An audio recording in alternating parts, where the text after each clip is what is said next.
Al-Fatihah juga kepada junjungan besar kita Nabi Muhammad sallallahu alaihi wasallam.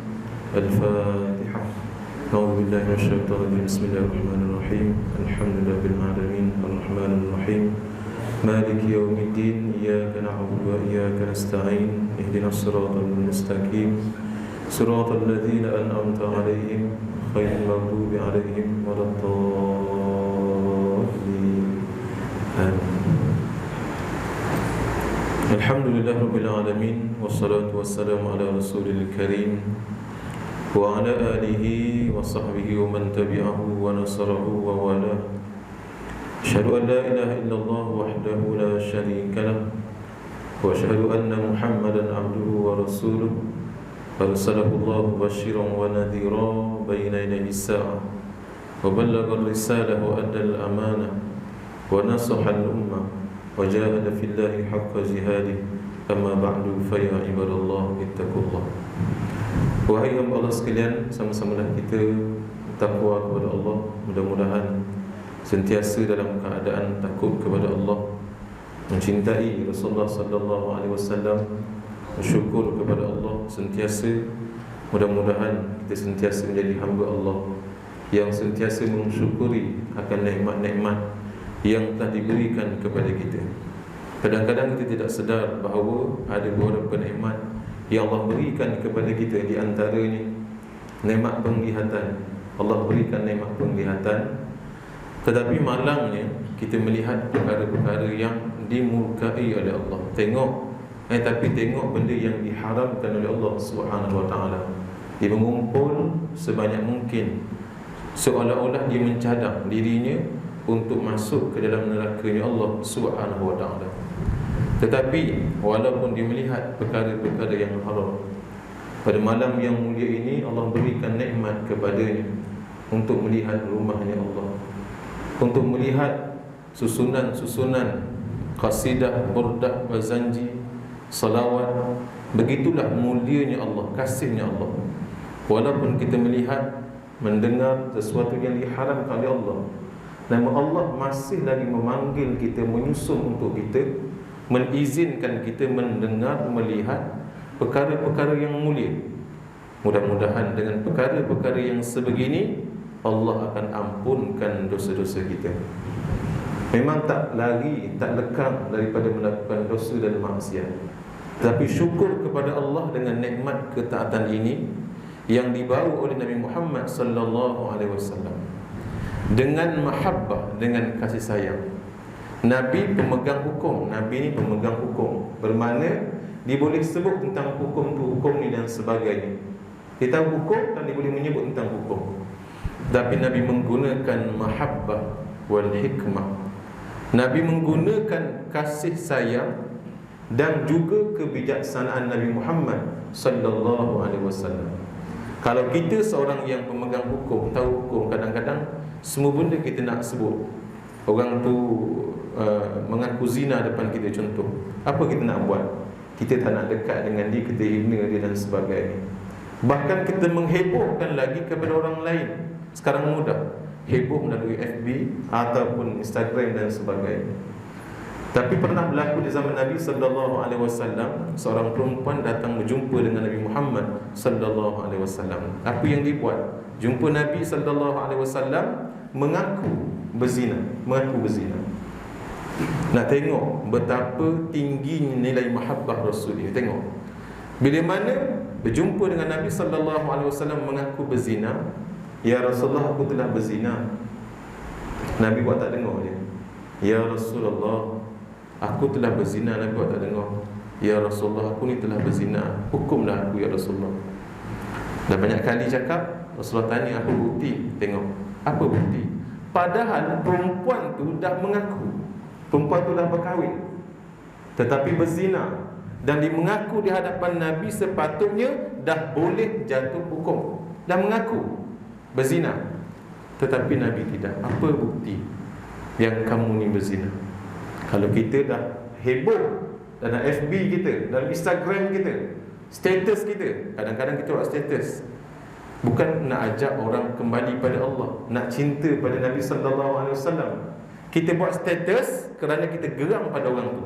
biar orang tu baca, biar kena atas batang hidung dia. Itu tujuan kita.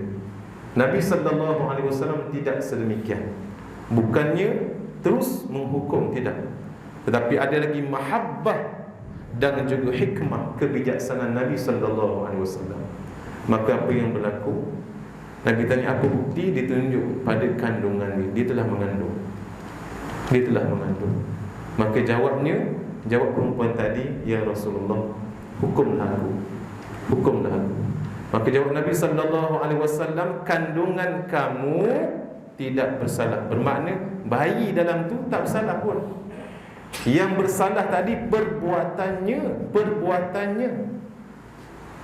Mahabbah Nabi itu masih lagi tinggi, cinta Nabi itu masih lagi tinggi. Maka berjawab Nabi SAW, selesaikan dulu, bersalin dulu. Dah selesai 9 bulan bersalin. Akhirnya datang jumpa Nabi SAW. Datang lagi jumpa Nabi SAW. Apa yang dibuat? Ya Rasulullah, dah selesai dah, dan aku minta dihukum. Dihukum bermakna dengan rejam sampai mati. Apa jawab Nabi SAW? Boleh, cuma aku nak tanya, siapa yang nak jaga anak kamu ni? Masih lagi menggunakan mahabbah. Siapa yang nak jaga anak yang kecil ini, anak kamu ni? Siapa yang nak jaga? Kalau kita tak kisahlah apa pun, orang jaga ke tak jaga, lantak engkau lah. Asalkan aku puas hati, heboh sana sini tentang perbuatan jahat kamu, kita dan minta jauh daripada keadaan dia sedemikian. Maka perempuan tu jagalah anak besar sedikit dan diberikan kepada orang lain, dan akhirnya dia dijatuhkan hukuman. Dia dijatuhkan hukuman. Begitulah nak cerita, nak gambarkan bahawa betapa tingginya, dalamnya mahabbah, cinta, kasih Nabi SAW terhadap seluruh umat, terhadap seluruh umat. Nabi SAW walaupun dilukai lehernya, ridak Nabi kasar, bila orang letak dia macam ni, orang tarik, maka terkesanlah pada leher Nabi SAW saja. Orang Yahudi ni saja je nak tengok sabar ke tidak, hebat ke tidak, pemarah ke tidak. Walaupun disakiti, berbekas leher Nabi SAW kerana menarik ridak yang berada di lehernya Nabi SAW, akhirnya berbekas. Aku nak hutang aku. Orang Yahudi tadi yang tarik tadi sengaja buat macam tu, aku nak hutang aku. Padahal tak cukup lagi tempoh, tak cukup lagi tempoh pada waktunya untuk memungut, mengutip hutang. Dia dah berlaku kasar, patutnya boleh balas tak? Boleh balas balik. Lalu datang Sayyidina Umar, ya Rasulullah, izinkan aku memenggal kepala. Sebab Sayyidina Umar ni terlalu kasih akan Nabi SAW. Apa yang dibuat pada Nabi itu tidak sesuai kepada Nabi Muhammad SAW. Maka jawab Rasulullah SAW, jangan apa-apakan dia, cuma ajarkan kepada dia bagaimana cara memungut, mengutip akan hutang. Itulah di antara mahabbah, kasih sayangnya Nabi SAW. Setiap pagi orang Yahudi yang tua yang buta menghina Nabi, mencerca Nabi, mengata yang bukan-bukan kepada Nabi. Apa yang Nabi buat? Nabi membalas dengan menyuap roti yang lembut ke dalam mulut orang Yahudi tadi. Betapa halusnya akhlak Nabi Muhammad SAW. Kita ni bagaimana? Mak kita marah kita, herdik kita, kita dah buat baik, sebaik-baik kita buat pada mak, tapi mak tetap nak mengata, mengeji, menfitnah kepada kita, mengata, kita tak sabar. Ambillah pedoman ini, petunjuk ini yang ditunjukkan oleh Nabi Muhammad SAW. Sabar. Ingat kisah-kisah di mana sabarnya Nabi Muhammad SAW. Apa yang Nabi balas? Kalau kita ni mahir keyboard warrior, boleh lawan tu, lawan ni, Facebook lah, yang suka lawan Facebook lah, nampak diam je. Tapi dalam Facebook, hentam sana, hentam sini. Berhati-hati. kerana takut bimbang keluar daripada akhlaknya Nabi sallallahu alaihi wasallam. Sebab di antara akhlak Nabi yang Nabi tinggal, yang paling tinggi kedudukannya, itulah mahabbah, cinta, kasih, belas kepada seluruh umat Nabi Muhammad sallallahu alaihi wasallam. Seandainya dia belum lagi Islam, doakan supaya mendapat hidayah. Anak-anak muda 4 pagi, 3 pagi belum bermotor, doakan hidayah kepada mereka. Jangan hina, jangan herdik, jangan caci kepada mereka. Mereka umat Nabi Muhammad sallallahu alaihi wasallam. Tanggungjawab kita menarik mereka kembali kepada Allah. Bukan menghina, mengherdik, bukan. Itu bukan ajaran Nabi sallallahu alaihi wasallam. Sebab tu Nabi sallallahu alaihi wasallam walau disekat, walau dilempar dengan benda-benda yang busuk di jalanan Nabi sallallahu alaihi wasallam, Nabilah orang yang pertama menziarahi orang yang melakukan yang sedemikian. Seorang perempuan suka sakitkan jalan Nabi, letak ni benda busuk tu, busuk ni, seolah-olah dia benci sangat pada Nabi Muhammad sallallahu alaihi wasallam. Orang yang buat buruk, orang yang membenci kepada Nabi Muhammad sallallahu alaihi wasallam, Nabi tetap membalas dengan kebaikan. Buruk dibalas dengan baik, keburukan dibalas dengan kebaikan. Itulah akhlak Nabi Muhammad sallallahu alaihi wasallam. Kita ni dah akhir zaman. Jangan ambil lagi sikap-sikap nak lawan je, nak tembak je. Memang kita ada ilmu, ada kepakaran, memang. Tapi itu bukan jalannya. Jalannya sebarkan mahabbah. Semoga mendapat hidayah daripada Allah. Apa yang Nabi buat bila orang sakitkan jalan dia, orang tu jatuh sakit, dah buat benda pada jalan Nabi, orang tu jatuh sakit, Nabi lah rombongan yang pertama menziarahi perempuan tadi. Walaupun menyakiti jalan Nabi, Nabi tetap menyantuni kerana dia juga umat Nabi Muhammad sallallahu alaihi wasallam. Nabi ziarah, dan Nabi dah rombongan yang pertama. Dan akhirnya perempuan tadi menganut agama Allah, memeluk agama Islam. Wa annaka Muhammad abduhu wa rasuluh. Dan engkaulah Muhammad abduhu wa rasuluh, hambanya dan juga pesuruhnya. Maka begitulah perjalanan hidup Nabi sallallahu alaihi wasallam. Memang penuh dengan sakitnya, ranjaunya, durinya, racunnya. Nabi tetap membalas dengan kebaikan. Satu hari Abu Jahal buat sakit. Bila buat sakit, sebab apa? Dia pasang lubang kat depan pintu rumah dia tu, digali supaya bila Rasulullah sallallahu alaihi wasallam datang pada waktu itu ziarah dia, jatuh ke dalam lubang. Bila mana Abu Jahal ni dia tipu-tipu sakit, maka dia hantarlah orang supaya bagi tahu kepada Muhammad supaya datang ziarah. Maka pembantu dia, khadam dia pergi jumpa dengan Nabi Muhammad sallallahu alaihi wasallam. Dan datang Nabi sallallahu alaihi wasallam, dah sampai dah berhadapan dengan lubang tu. Lubang dekat dah di hadapan lubang tu. Tapi diberikan khabar oleh Jibril, di hadapan kamu ada lubang yang begitu dalam. Memang sengaja nak bunuh, nak sakitkan Nabi sallallahu alaihi wasallam. Dia dah geram ni, dah seronok campur geram ni, sikit lagi. Akhirnya tidak. Nabi patah balik.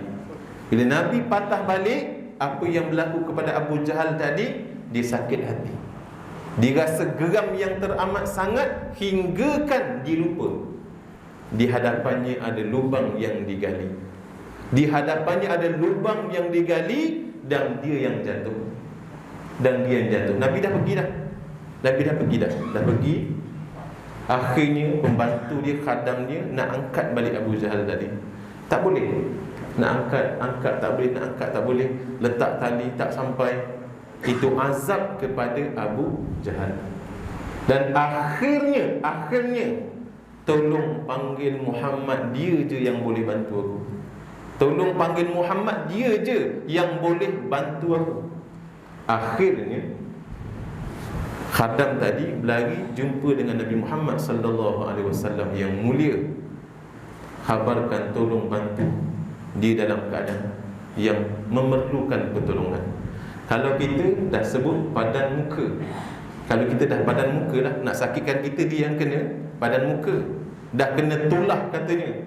Dia ada keturunan yang hebat, dia kata kena tulah dia, keturunan tu keturunan ni. Tidak, Nabi berpatah balik, mengholokkan tangannya yang mulia menyelamatkan Abu Jahal tadi. Maka terselamatlah daripada kematian dalam lubang tadi. Maka itu di antara mahabbah yang Nabi tunjukkan. Nabi tak ajar berdendam, Nabi tak ajar kepada kita dendam. Kita adik-beradik pun boleh dendam. Sebab apa? Sebidang tanah. Sebab apa? Jaga mak, jaga ayah. Berdendam kerana benda ni je, sekeping tanah. Ni jaga mak, ni tak jaga mak. Mak sakit dia tak jaga, ayah sakit dia tak jaga. Berdendam, bermasam muka, menunjuk-nunjuk. Nabi tidak mengajar dendam. Yang Nabi ajar kepada umatnya mahabbah, kasih dan sayang. Sebab tu Nabi sallallahu alaihi wasallam dengan apa pun, termasuk dengan unta yang sakit, Nabi ziarah, Nabi minta izin dengan tuannya nak tengok apa yang berlaku kepada unta yang sakit. Akhirnya Nabi diberi izin tengok. Tapi ingat, ya Rasulullah, nanti unta tu akan langgar. Bila buka pintu dalam keadaan yang marah ni, bising ni, unta ni, dia akan langgar siapa sahaja. Nabi kata bukalah, dia nak tengok apa keadaannya, sakit ke, patah kaki ke, lapar ke, apa ke. Nabi nak tengok. Sebab ada perasaan bimbang dan risau. Bimbang dan risau. Sepatutnya kalau kita dengan jiran kita dengar anaknya bising, mungkin tak cukup makan, tak cukup susu, suami isteri bergaduh, mungkin tak cukup itu, tak cukup ini. Kenapa kita nak biarkan ataupun kita nak viralkan, nak ceritakan tentang orang tu bergaduh, orang ni bergaduh? Mana timbulnya, mana rasa bimbangnya, risaunya yang diajar oleh Nabi Muhammad sallallahu alaihi wasallam?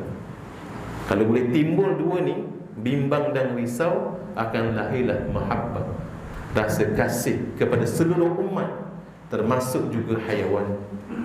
Sebab tu ada orang di tempat saya, ada seorang cikgu dah kencing dah, kucing-kucing kurak ni yang sakit-sakit ni, dia ambil, dia letak rumah dia, hampir 50 ekor lah. Dah habis dah sihat sikit, dia akan hantar di Shah Alam, tempat simpan kucing lah. Itu di antara lah pecinta kucing. Walaupun yang sedemikian, tetap dikira sebagai mahabbah terhadap makhluk Allah yang lain. Maka Nabi SAW sentiasa mengajar kepada kita supaya jangan sesekali kita melakukan perkara-perkara yang melampaui batas. Dan tengok, bila Nabi dah jumpa dengan unta tadi, Nabi nak tengok keadaan dia. Betul, unta tu memang nak langgar, memang nak melanggar kepada Nabi SAW. Rupa-rupanya unta tu berlari bersungguh-sungguh tu bukan nak langgar Nabi, tetapi nak mengadu kepada Nabi Muhammad SAW. Lalu jatuhlah kepadanya, rendahkan kepalanya seolah-olah sujud di hadapan Nabi Muhammad SAW. Rasulullah mengambil tangannya, pegang lehernya dan bercakap dengan unta. Apa yang berlaku sebenarnya? Kenapa bising? Kenapa merengek? Maka jawab unta. Nabi boleh bercakap dengan haiwan, dengan benda yang mati, bukit bukau, gunung ganang. Nabi boleh bercakap dengan pokok kayu, kayu kayan. Nabi boleh bercakap. Itu mukjizat Nabi, perkara yang mencarikan adat.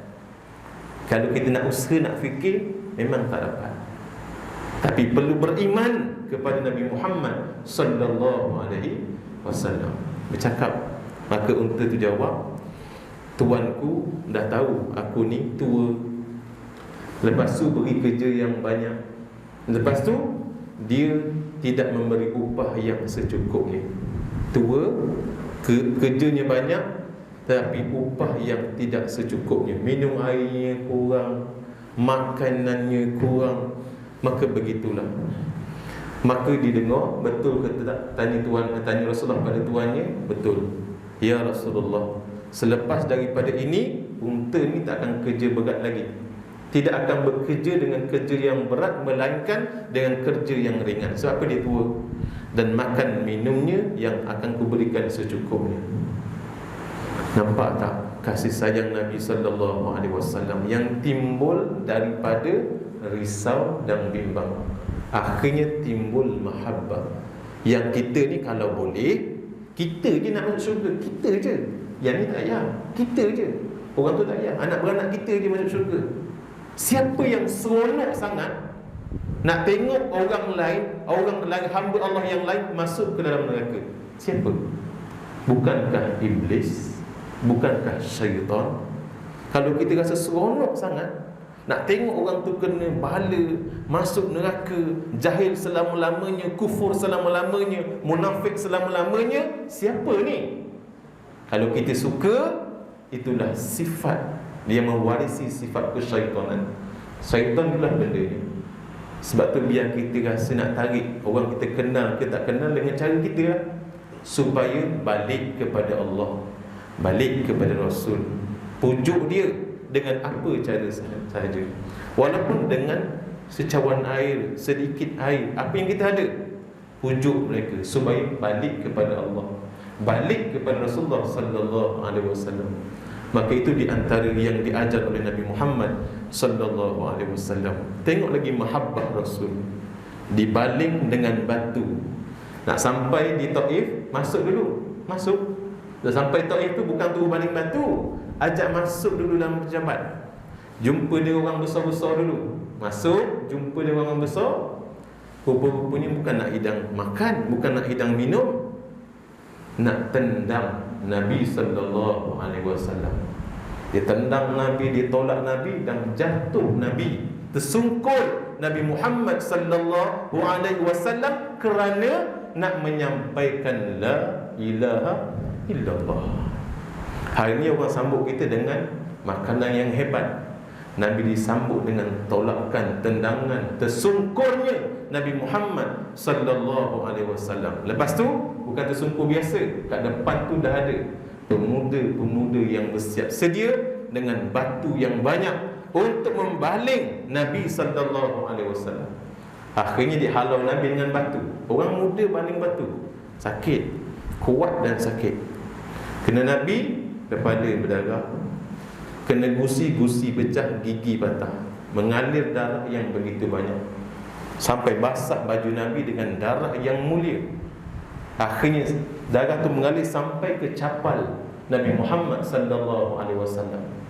Bila capal, ada darah dalam bawah capal tu, bunyi dia punya banyaknya darah Nabi Muhammad sallallahu alaihi wasallam. Dan Nabi keluar, dihalau, dibaling daripada Taif. Dan akhirnya Nabi jauh daripada Taif dan mereka bertepuk tangan gembira dan berjaya menghalau Nabi Muhammad sallallahu alaihi wasallam. Happy.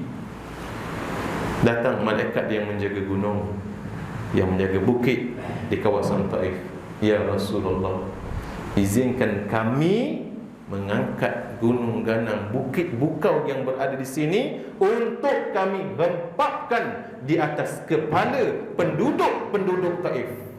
Yang disakitkan ini junjungan mulia, kekasihnya Allah yang sangat mulia kedudukannya, yang adanya nama Allah, adanya nama Muhammad Rasulullah sallallahu alaihi wasallam.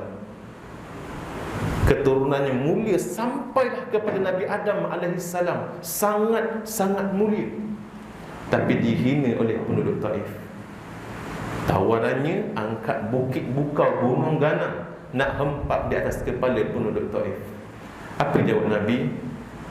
Jangan.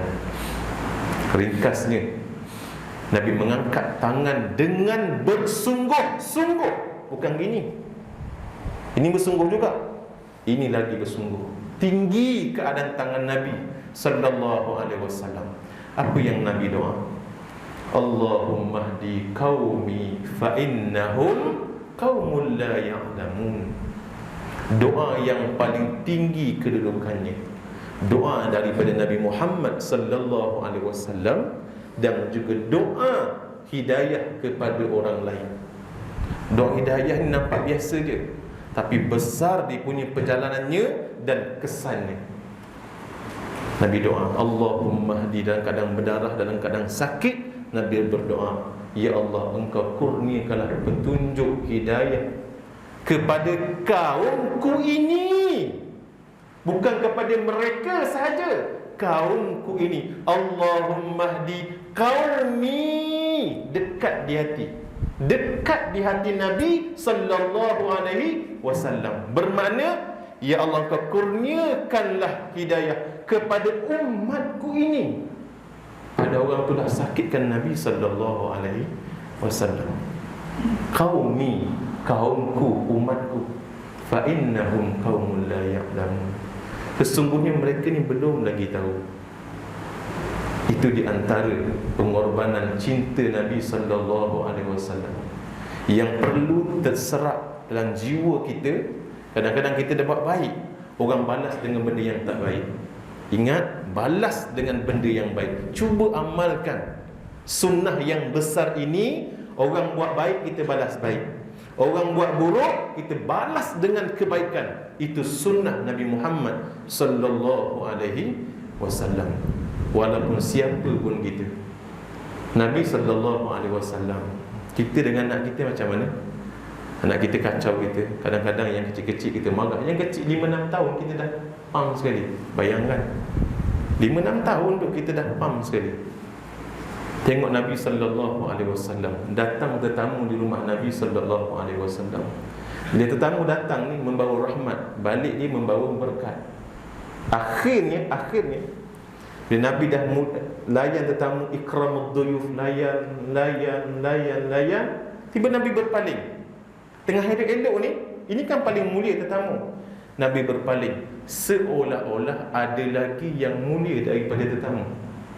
Sahabat terkejut. Tiba-tiba Nabi berpaling dan Nabi terus bangun. Bila Nabi bangun, sahabat tengok rupa-rupanya nak masuk daripada pintu di sebelah sana ialah anaknya yang mulia, iaitu Sayyidatina Fatimah Az-Zahra radhiyallahu anha. Bahasa kita Siti Fatimah lah, radhiyallahu anha. Anaknya ketika itu umurnya 5 atau 6 tahun. Seolah-olah orang yang begitu besar kedudukannya. Nabi bangun dan Nabi ambil dia dan duduk dekat Nabi. Sebelum Nabi duduk, Nabi dudukkan Siti Fatimah terlebih dahulu.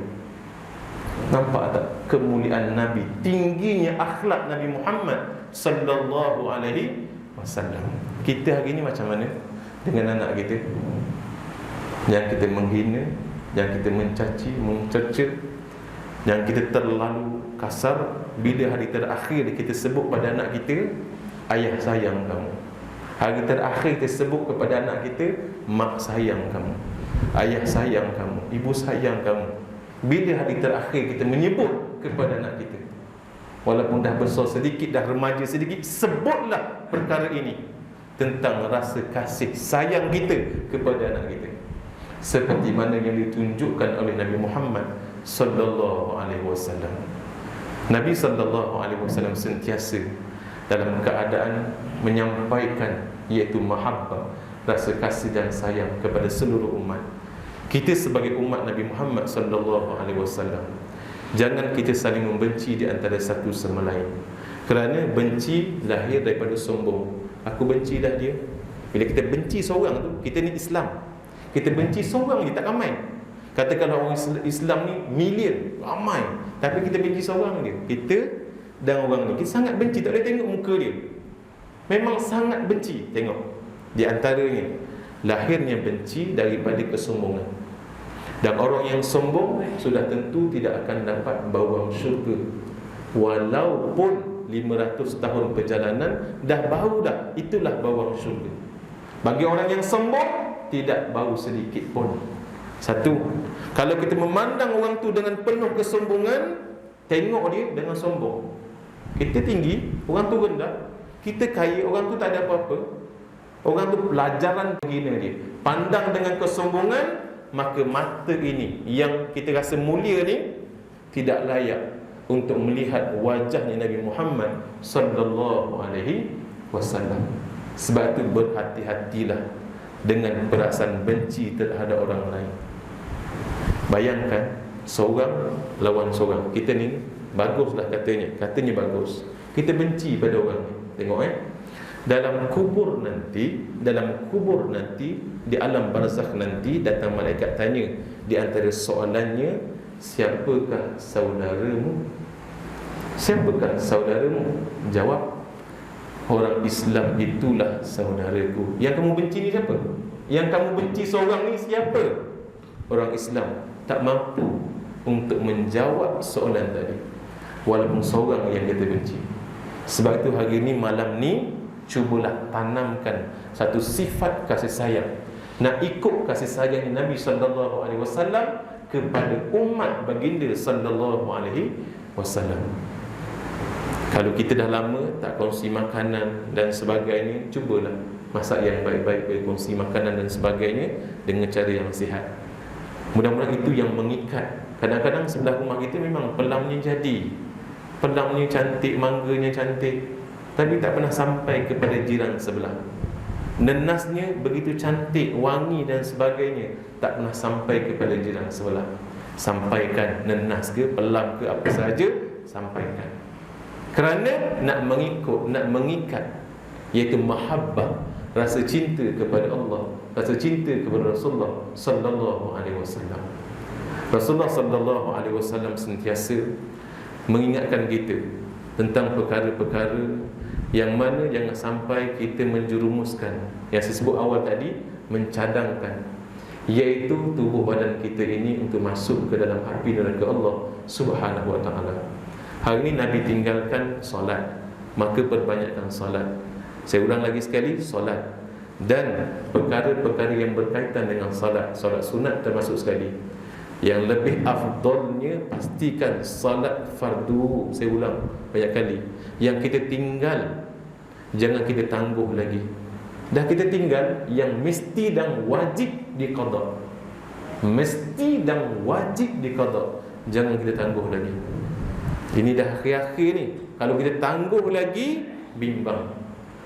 Kita diazab kerana solat yang sengaja kita tinggalkan. Bahkan kita ada akal fikiran, kesihatan tu ada. Kita rasa apa, aku muda lagi, panjang lagi umur dan sebagainya.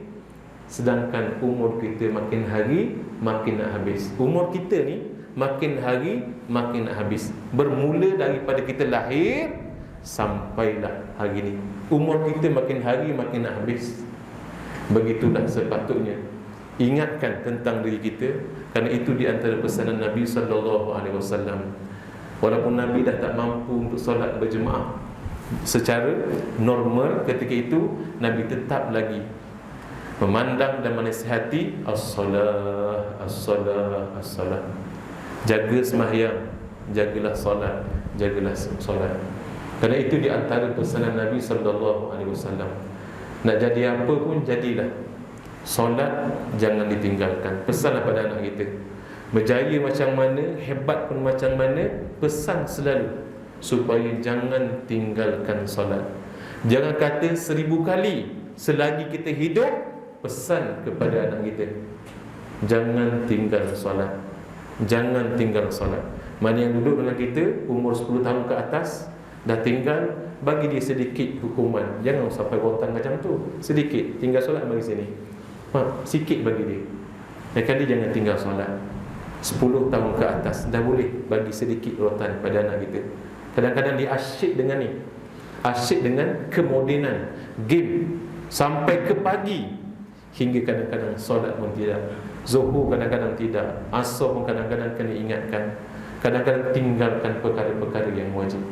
Maka mudah-mudahan apa yang kita kongsikan pada malam ini diberikan kebaikan, diberikan rahmat oleh Allah Subhanahu wa ta'ala, dan sampaikan kepada yang tidak hadir pada malam ini dan yang hadir maupun yang bersama dalam Google Meet.